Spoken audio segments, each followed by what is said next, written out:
Good evening, everybody. So we've already had an intro to what the topic is going to be all about. So that job is not on me anymore. I'll just quickly delve into the topic. I'll start off with 3 factoids, really interesting ones that kind of struck to me. India has gained 125 million shoppers over the past 3 years. And by 2025, we're expecting to add another 80 million shoppers. By 2026, for grocery as a category, we're expecting 25% of the business to come from online. When I used to head MT for Del Monte, that used to be single digits. So that's massive. A third thing that I found really interesting is that by 2027, from the current 2.5 million MSMEs operating online, that's expected to move to 6 million. These are really big numbers. This is a space, it's a good time to be alive. So I'm going to ask each of the panelists to throw some light on, in their own space, what do they see as being socially adept? What does being socially adept mean to each of you? And while we are discussing the secrets of success, don't share the entire secret, but just one ingredient, not the whole recipe card. We can start with you.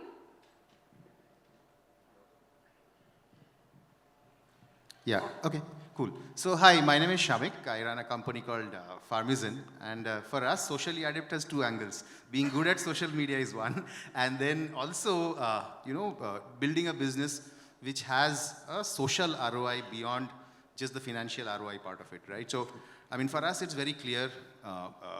We connect organic farmers to consumers. And for us, organic farming is a way which is better for consumers, better for farmers, and better for the planet as well, right? So I can go on talking about it for hours together about why organic farming is a better thing for the environment, for individuals, for lifestyles. So for us, that's it. I mean, being socially adept basically means that. And then, of course, the second part, let me just take a few seconds talking about being socially adept in terms of social media, right? And we were just discussing before this meeting, one of the nice examples of being socially adept, which was what North Face did recently. I don't know whether any of you saw that, where, so North Face sells all of these hiking jackets and things like that, right? And an influencer on TikTok, she basically went up, she shot a video showing that, hey, I'm wearing a rain jacket from North Face, and see, it's supposed to be waterproof. It's not waterproof, right? And she put it on TikTok. Within just like a few hours, less than a few hours actually, and she was on a hike, so she couldn't get another rain jacket. So North Face sent somebody who went in and they shot a video. He went into a store of North Face, bought a new rain jacket, got into a helicopter and delivered it to this hiker who was stranded in the rain without that, and they obviously got a lot of mileage about it. So being socially adept in social media is all about how quickly you respond and how you can turn things which could be negative into a positive. Thanks. Madhu, why don't you go next? So, hi everybody, I'm Madhu Chandan from Organic Mandya.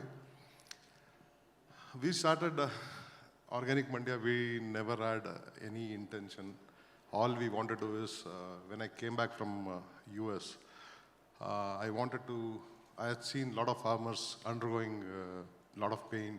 Most of them had given up their lives. So we started this sustainable company to bring change in the life of farmers.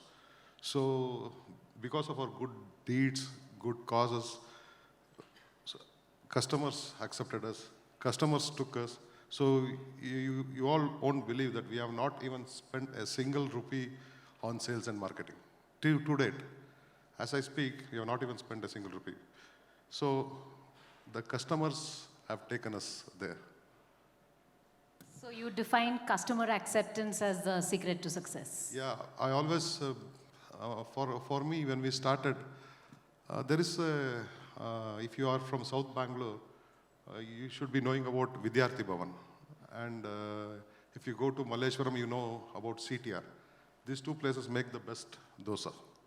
So everybody, whoever comes to Bangalore, everyone visits them. No, it's a shabby place, no proper seating, no lighting. The only thing is dosa, and people come there for dosa. That's what we wanted. So every pack of organic Mandya product you open, you get the best dosa of Vidyarthi Bhavan or CTR. So that's what we have followed. Lovely. We'll move on to you. Chand, do you want to start off with your perspective? Hi, I am Chand. I head e-commerce for Happilo. So Happilo stands for happiness plus love. And I just want to, extend our co-panelist word that socially adopted means how socially you are adopted by your consumers. How consumers are behaving for your brand, how consumers are taking your brand, how they are giving feedback. I believe that that is a major thing. And not only, in e-commerce world, even offline, how your, consumers are giving feedbacks to your stores, how your offline business is growing. That is, main which we can think that it is socially, your brand is socially adopted. Plus, as we are a healthy snacking brand, we wanted to, change the snacking pattern for the consumers, where consumers, will consume healthy, stuff rather than, eating namkeen and all that oily stuff. So, as we seeing love from consumers, we think that is a major thing, and that is a major socially adopted thing which we are doing. Lovely. Swagat, do you want to go next?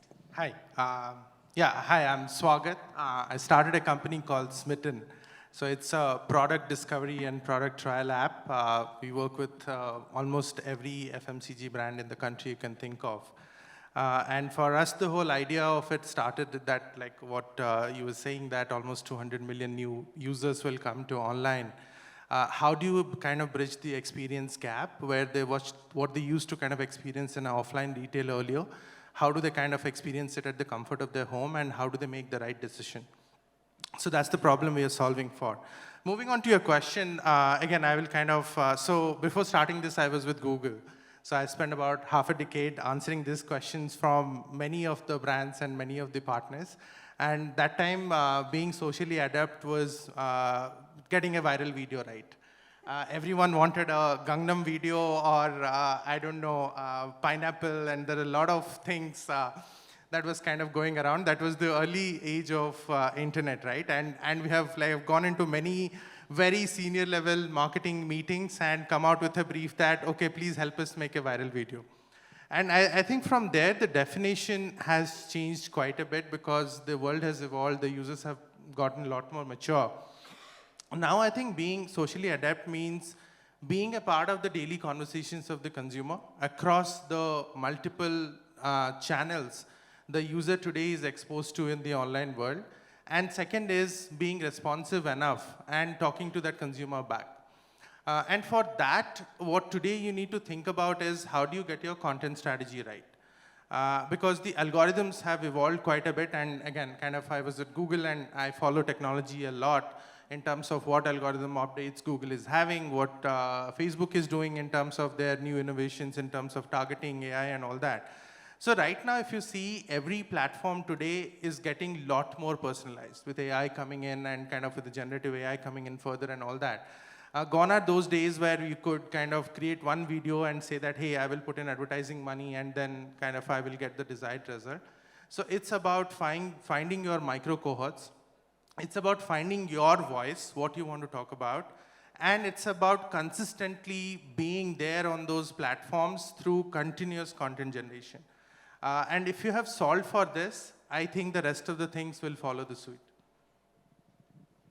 Megha, you're next. Awesome. So, hi everybody, I'm Megha.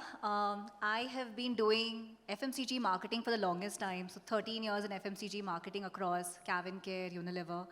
Worked a short while as CMO, WeWork, and now I've started my own company in the space of consulting. The reason I'm saying this is as a marketer, I have led very different kinds of marketing, starting with the advertising that Swagat just spoke about, where you relayed one ad and then you expected consumer to understand and buy you. Good old days. Zyada kuch karna nahi padta tha.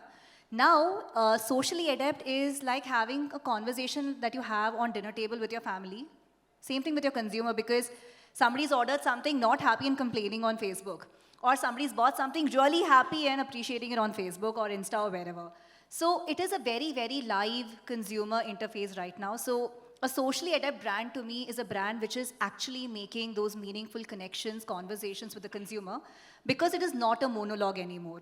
The consumer is absolutely involved at every stage of your product development, distribution, feedback, innovation, everything. So consumer has never been a more powerful king or queen ever. And for the marketeer, it can be an advantage or a disadvantage, and which is why most new marketers right now are evolving their techniques so much faster, because otherwise you're redundant. If you're sitting with traditional marketing tools, you're redundant. Analytics, AI, all of these tools are armor in the consumers, in the marketeers' hands to ensure that you're socially adept, which is more relevant as a marketer to consumers. Otherwise, consumers will ignore you. There are plentiful choices.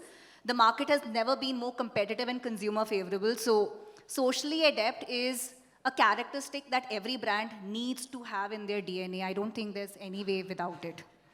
So more than a good to have, it's a must-have of sorts.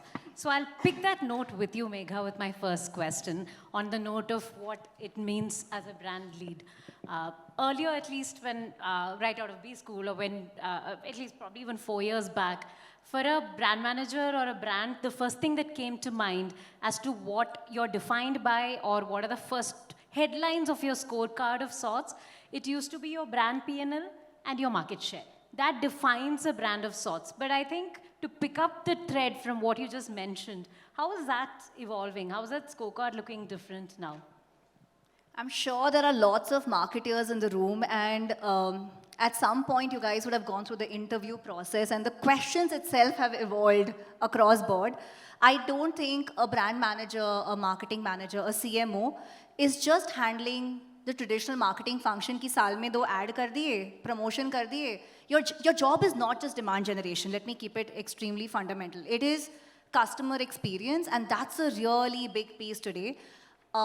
In organizations where there is no dedicated CXO, the CMO or the marketing team holds the consumer experience piece, which is, in my view, much larger than traditional marketing today, because it's the whole funnel of ensuring that the consumer is happy with your product, the feedback loop is taken care of, the entire analytics piece on how the consumer is behaving at various parts of the shopper journey, the cohorting that Swagat spoke about.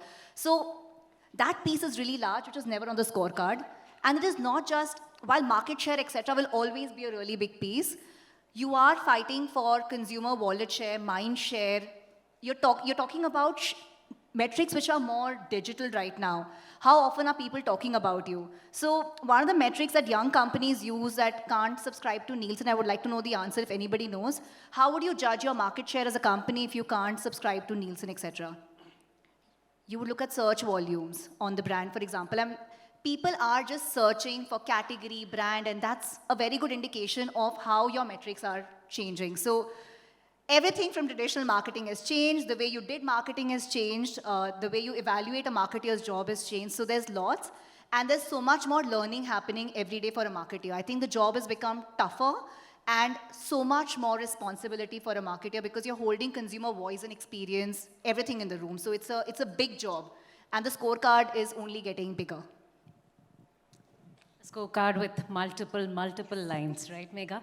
I'll move on to you, Swagat, because we were just connecting the loop of what a marketer goes through.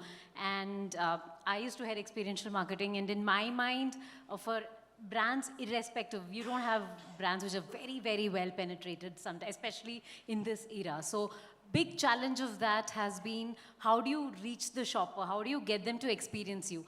You're severely impacted by high volume, of course, crazy amount of spillover to non-intended audience, and of course, not knowing what's happening with that product experience. You ask the person who is sampling your product, what happened? How unhone try kiya, madam? That's it. You do not get to know more than that about how your product interacted with them. So Smytten really solves for all the challenges, and you've digitized that piece, right? So how does that entire thing play, and how does that play with the brands in terms of the insights that you provide? That'd be very interesting to understand. See, as you rightly mentioned, there were a lot of inefficiencies in the offline space, right? And just to give you some stats, 70% of the sampling that were done offline, and this is an industry stats, I can quote the source also, never reached the end consumer. And the 30% which kind of reached the end consumer, the usage rate were anywhere around 25 to 30%, because you are always kind of trying to give something to a non-intended user. And that's the first thing we solved for. We said that with the advent of digital, you can kind of really leverage the targeting. And then, of course, your logistics and everything has become a lot more seamless in this country, where you could send something directly to the doorstep of the consumer. And that's the first thing we solved for. Then suddenly what happened, if you see in the last 4 or 5 years, there is a lot of new age brands. So we call them digitally native brands.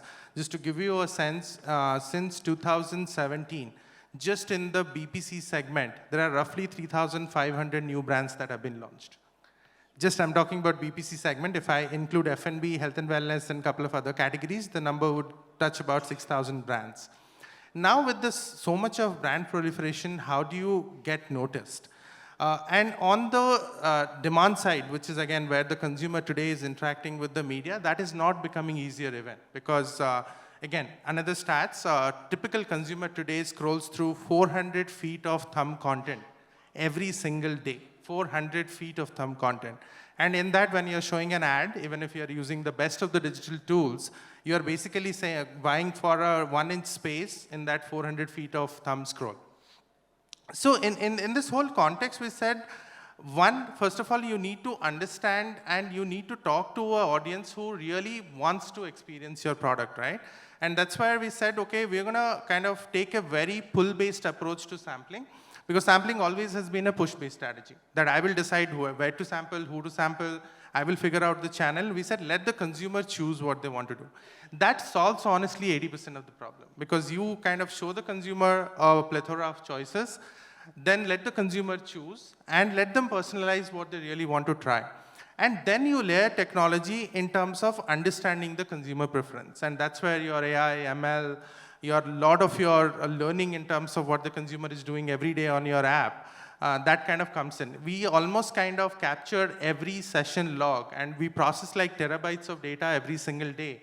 Even like for us, a signal is that I'm scrolling and suddenly I stop at some place for more than 3 seconds. So that's an intent signal for us. And we kind of process that for millions of users and try to put it back in a comprehensible way to the brand, saying that, okay, fine. I mean, if this is your demographic, typical demographic, what are they interested in? What are they not interested in? What are the trends they are following today?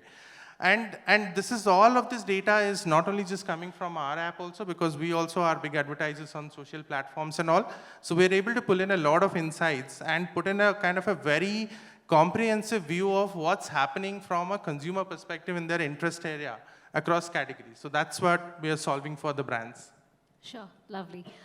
Chand, I'm going to go next to you, because we've discussed a bit of a scorecard and solving the shopper, in some cases shopper and the consumer is the same issues. So when we used to talk about a e-com or a modern trade channel scorecard, a big part of it is how do you partner with your retailers or e-tailers? How do you make those investments?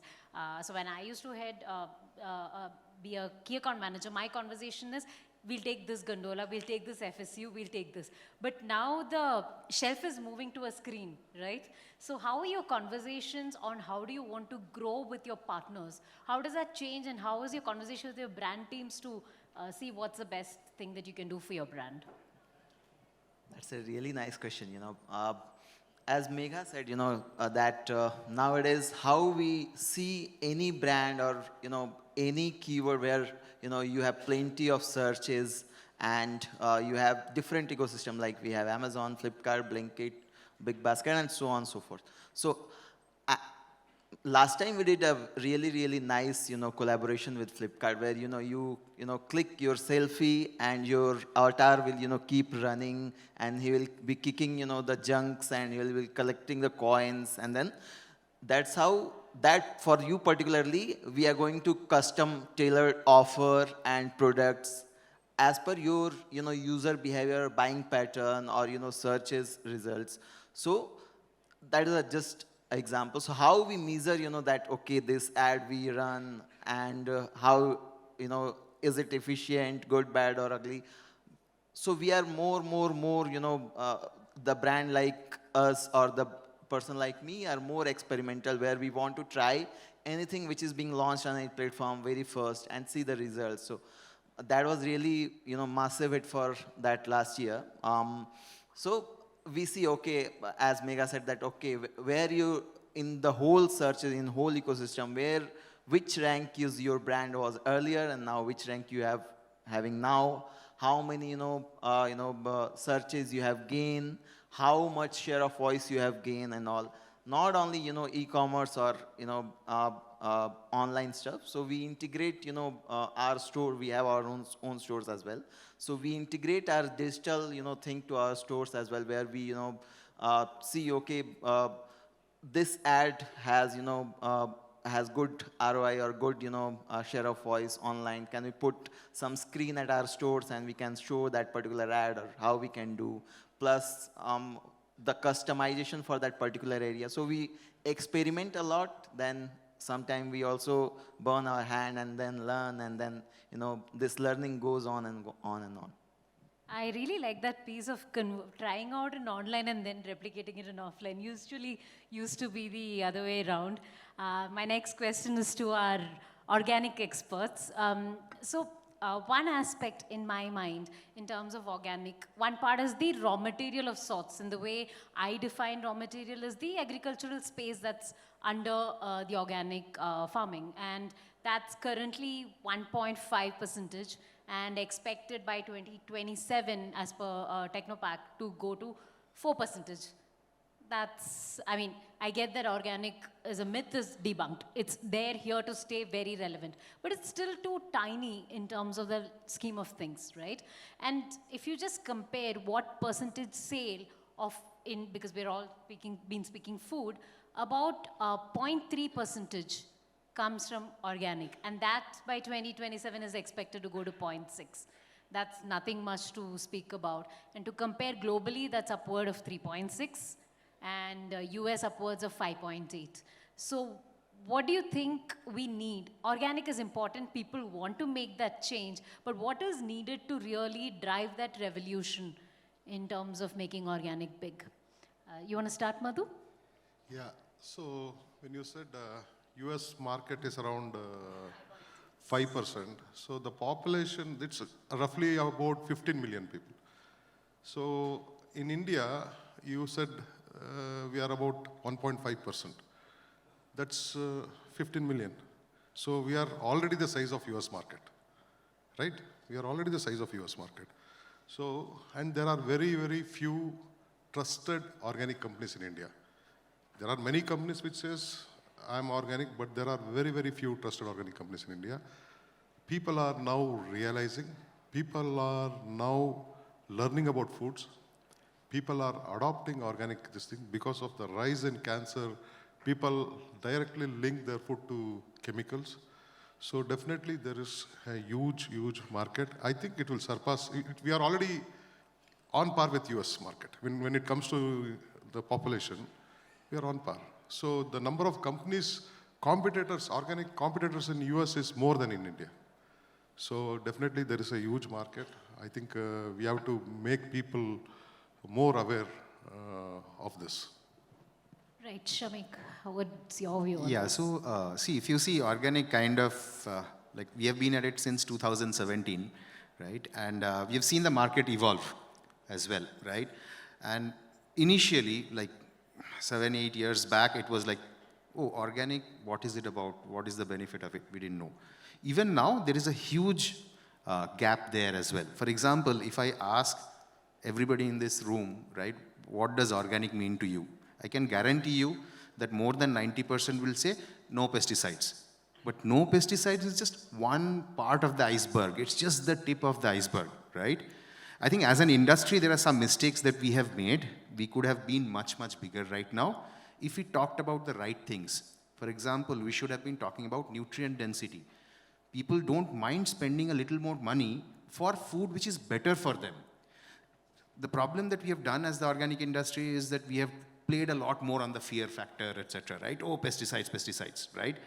That does not gel so well with the Indian audience. See, we understand that, boss, we are living in a city like Bangalore. There are so many, like, so much pollution, AQO is bad, this, that, so much chemicals around this, that. So don't tell me about chemicals. What's a little more chemicals going to do, right? But at the same time, once you take the conversation to nutrient density, right? That, hey, this is going to reduce your rate of aging because it has more antioxidants. Proven, right? This has more polyphenols. This has more minerals because it directly relies on a healthy soil from which these minerals are coming, and you need minerals for everything, right? So nobody is talking about these things, right? So that is, I think, a gap for the industry as a whole. So I think we can take a big step function jump, number one. Number two is, COVID was one of those events where there was a step function jump because people's health became very important to them, and they were like, boss, we need to be, first of all, we need to be alive, right? After that, I mean, it's the most important thing.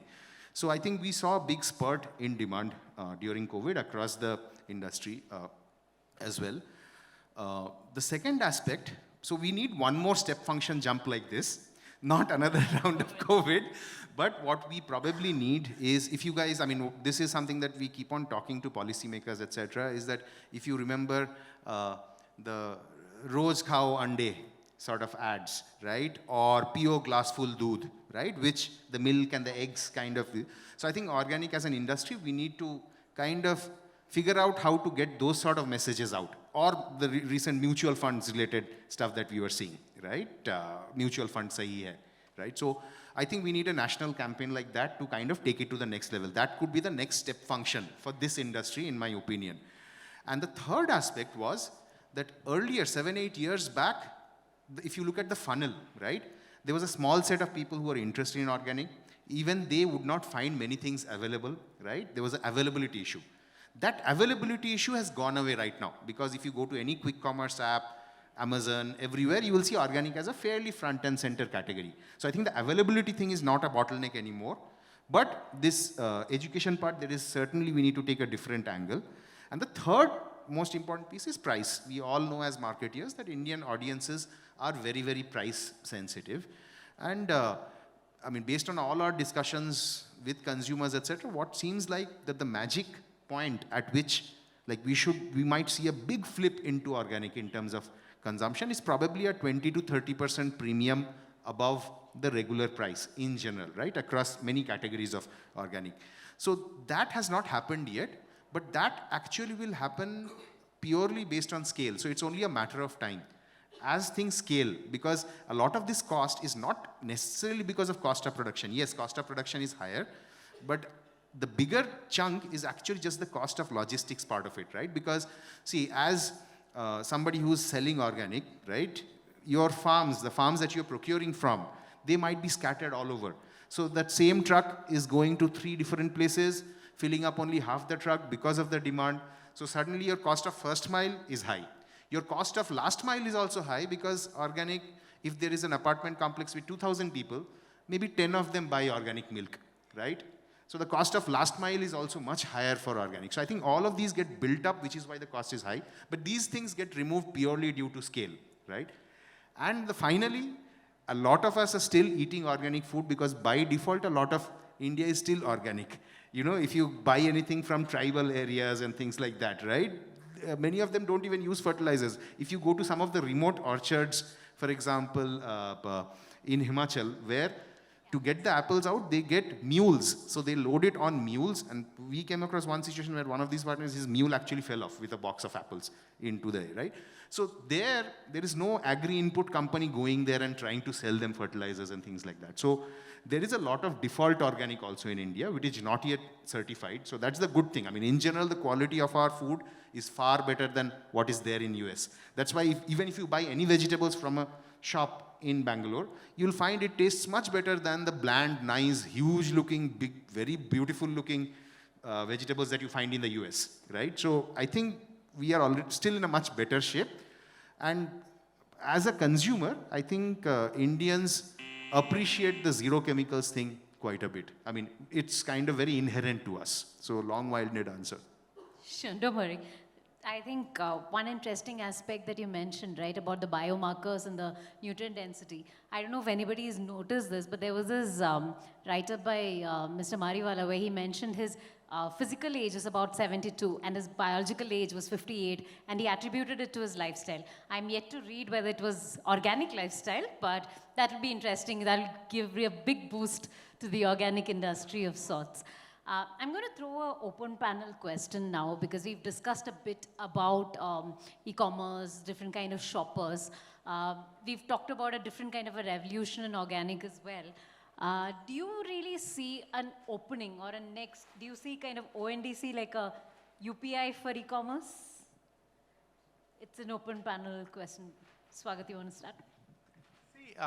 Again, I think platforms will keep evolving. Of course, ONDC is a kind of a big boost, which we will see, and it will kind of connect to demand and supply side. I think the time is up. But more importantly, I believe that irrespective of whether, it's a demand-supply game at the same time, right? I'll go back to a discussion in 2011. When we were talking about e-commerce, the FMCD, which is a consumer durables, contributed almost about 45% of the commerce market. And apparel was barely in single digit. And that time, the likes of Myntra and everything was kind of starting up. And that time, we had published a report saying that by 2016, apparel will actually cross FMCD in e-commerce. And people laughed around that time, saying, in India, who will buy apparel online and all? So sometimes it's also about kind of opening up the supply side first before the demand side kind of starts getting in. And I think supply side, one of the biggest supply in the boost of commerce adoption has been internet. Again, fueled by 5G, again, cheap internet. So that's going to continue. And fundamentally, if India is becoming a $5 trillion economy, or like by 2027, 28, if you're saying, we will almost double our consumption. So I'm just wrapping up. So $3.5 trillion of consumption is going to get added. So I don't think, honestly, we will be at the mercy of any platform. Platforms will evolve, technology will evolve, and it is our decade to rule. Lovely. I'll just, before we take a Q&A, I'll just quickly wrap up the discussion that we've had. Okay, then I'll just wrap it up quickly, considering we've really short time.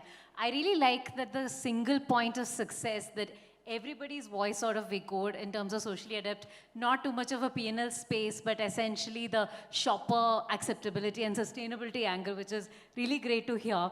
I would have loved to sign off if we could have one word from each of you for what next into being socially adept. Just a single word, you've got 5 seconds per panelist. What's next in terms of, what got you here won't get you there, right? So what next to remaining socially adept? 5 seconds, who wants to start? I would go with content again. Content. Chand, you want to go next? With customers. Customers. Megha? Search and content. Search and content. Madhu? Truth. Truth. Lovely. Nice. Customer experience. Customer experience. Thanks so much. You've been a lovely audience.